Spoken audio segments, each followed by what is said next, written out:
Hey, my name is Martin Kelly. I'm a sensei at Aiki-jiu. I have a system called Mountain Dragon Martial Arts, and this is going to be a combination of a couple different principles and theories, but they're universal across a great width of martial arts.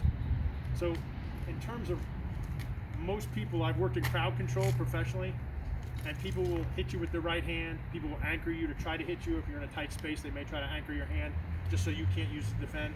So if he grabs my dominant hand, throws a punch with his dominant hand, I can stop it here, and then from this position, I'm going to poke him in the eye. Then I'm going to go after this arm.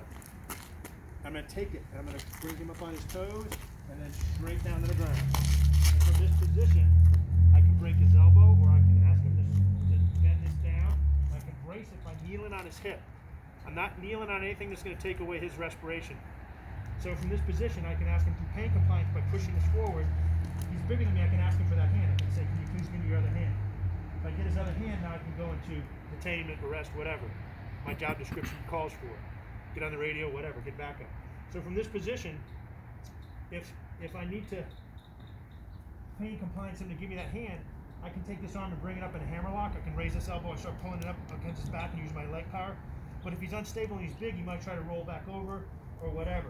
So what I'm going to do is, if he starts to come back up like this way, if he comes this way, I take this arm, I step over his head, and I put my knee on his back here, bookshelf it, and I bring this arm to here, and I got an arm break right here.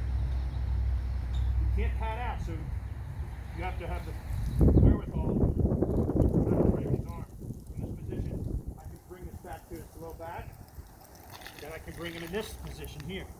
So now I've got him in this position. Notice I'm still staying off his head and his neck. But if I have cuffs on, I can start the cuffing process here, detain him. Okay?